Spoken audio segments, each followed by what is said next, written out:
Breaking news tonight is being reported that 3 people, including a police officer, have been shot in Sunset, Louisiana.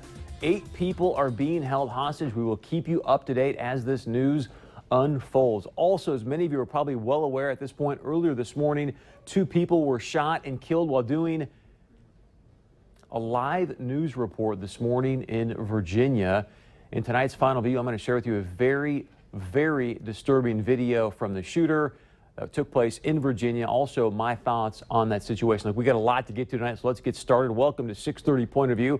I'm Chris Berg. Thanks so much for joining us. I want to get right to our guest this evening. It is Congressman Kevin Cramer. He joins us live from our Bismarck studio. Congressman Cramer, great to have you with us. I'm sure that maybe this Louisiana shooting might be new news to you, but I'm sure you're well aware of what happened in Virginia. This man talking about his manifesto, if you will, basically saying that the situation that happened in South Carolina was his tipping point. He was sexually harassed, racially discriminated against, he felt. I just want to get your thoughts as a congressman. Now, the second one happening here, obviously in a very short period of time tonight, what needs to be done in this nation to stop these senseless shootings and death? Well, Chris, yes, the most recent one is new news to me. The other one I'm a little more familiar with, although I didn't spend a lot of time looking at the news throughout the course of the day.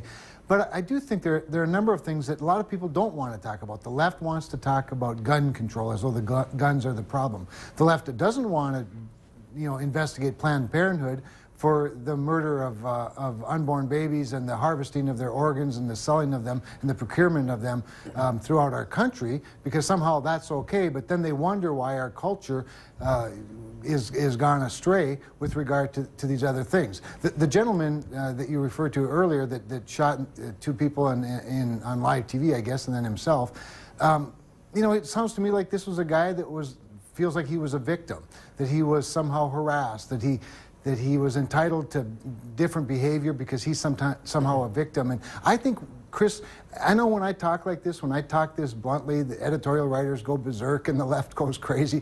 But we never want to sit down and have the family discussion about the culture in this country. And I think that's one of the missing conversations in all of this, is what is it that we're doing to lift people up rather than to somehow encourage them to be victims rather than victors of their circumstances. And quickly, there's a lot I want to get to tonight, Congressman, but again, I concur with you. We'll talk more about this at the end of the evening, but I want to hear from you as a congressperson. Is there more that should be done from a mental health services standpoint in our country? Well, I think you raise an important point, because if we are to destigmatize, for example, some things, and I think that's a noble goal, we at the same time have to pay attention to mental illness and, more importantly, be advocates of good mental health and provide the appropriate mental health services, reimburse properly for clinics and hospitals that provide mental health services. If we don't have a mentally healthy society, we don't have a healthy society. And I think what you saw play out this morning is an example of that. But that said, this is a very, very big issue to wrap our arms around, because on the one hand, we want to mainstream more people, for sure. We don't want to violate people's rights given whatever history they might have with mental illness.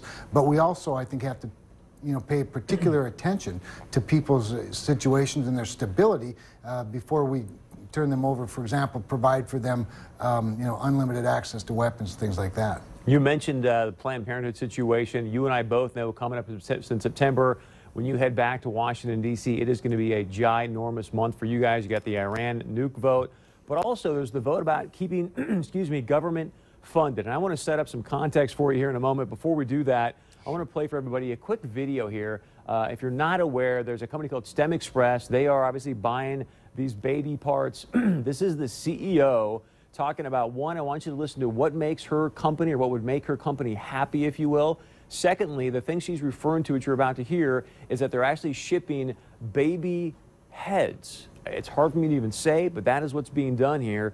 Let's play the clip, and we'll go to Congressman Cramer. So what would keep your lab happy? Like, what would make your lab happy? Another 50 livers a week. I was going to say is that I know we get requests for, it's the hardest thing in the world to ship. You do is the whole Calvarium. That's it. Yeah, that's the easiest way. And I mean, we've actually had good success with that in the past. So like, make sure the eyes are closed. Yeah. Tell the lab it's coming. So don't open the box. Oh, God. You know what I mean? 50 more livers, tell the lab it's coming, so then say, oh God, oh my goodness. Here's what I want to get at, Congressman Cramer. I think everybody in the state knows that you are a very avid pro-life person, and you're looking at a situation now heading into September where it could be a situation. I want to create this hypothetical for you and see what you're going to do. You're going to place a vote here to either defund Planned Parenthood, which could shut down the government. Are you going to make that vote and vote on your principles rather than politics? What I mean by that specifically is that everyone knows it's very bad for politics. It's very bad for polling. You've told me this yourself, if the GOP shuts down the government. Are you going to vote principles or politics if this vote and when this vote comes up?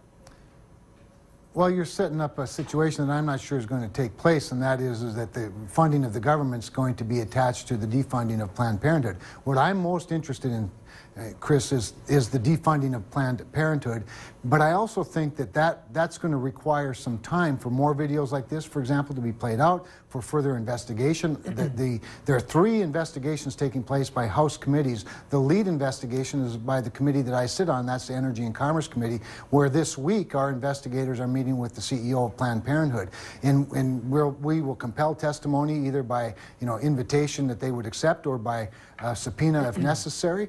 And we need to continue to build the case. And here's the reason. So far, the political left is defending Planned Parenthood. Now, that's hard for me to understand, having just watched the video that you showed and having watched 8 previous videos in their entirety that shows this and much more crass and callous and very tragic stuff. With all due respect, sir, and I want to try to speak for myself, and I think for a majority of American people at this point, is that you talk about investigations. I know that might sound good, it may be a feel-good conversation because, again, it's bad politics to shut down the government. But you just said early on, so Chris, look where we're at as a society right now. This is not right what's going on with these shootings. It's not right what's going on with Planned Parenthood selling these baby parts. What I'm getting at is this. You say, Chris, let's go into investigations. And quickly, how's the investigation going into Benghazi with Hillary Clinton? This woman is now running for president. How'd the investigation go into Lois Lerner and the IRS? That's not doing anything for anybody at this point. And now we've got the EPA withholding documents in the Colorado gold mine spill. What I'm getting is I think people are saying, look, I don't want to hear about an investigation. I want us to do the right thing principally. You say what to that? In every one of the cases that you just cited, lots has been done, including defunding, including cutting their budgets. In one case, all the way back to Bill Clinton era, which is the EPA, the IRS significantly as well. So a lot of things are happening. But specifically to this, my point is this: is that we can cast lots of votes that make political points. I could be a hero to the pro-life community every day by casting a vote that defunds Planned Parenthood. But if it isn't successful in defunding Planned Parenthood, if it isn't successful in getting a signature by the president, if it isn't successful in driving the culture and making the case to a broader community, then all we've done is really made political points and we maybe feel good for a day. I'm more interested in long-term significant results. The Planned Parenthood issue is an issue where the more we show the videos, the more we talk about it, the more hearings and oversight that we provide, the more that we shine the bright spotlight of the national media on this issue, the more Americans will stand up and oppose it as well. Sure, I can vote. In fact, in the House of Representatives, we can probably cast a vote successfully. The question is, can we do it in the Senate? Can we get the president to go along with it? To my knowledge, there is no attempt at this point to shut down the government over Planned Parenthood or to defund the government completely. It sounds like John Boehner is starting to move people around and make sure that this vote doesn't happen, even though there is a vote coming up. I've got 60 seconds, Congressman. I want to move on to 2 things very, very quickly. You obviously can read the political tea leaves a lot better than I can. Quickly, one, Senator Heidi Heitkamp, does she vote yes or no on the Iran nuke deal? Well, at this point, it appears she's leaning to voting for the Iran nuclear deal, which would be a no vote on the resolution of disapproval. I think that there's a lot of pressure will come to bear on her. I think North Dakotans are overwhelmingly opposed to the Iran nuclear deal, and I hope that my party and the pro-Israel people and the anti-nuclear Iran people will continue to keep the pressure on, so she can get the political courage and the political backing to do what I think is the right thing and vote with Senator Hoeven and me. 15 seconds. Does she run for governor in North Dakota? We'll see how she votes on the Iran deal. That might tell us. Congressman Kevin Cramer, always great to have you with us, sir. We appreciate it very much. We'll talk to you soon as you get back in the swing of things back in D.C., okay? Look forward to it. Thanks, Chris. All right, stay with us.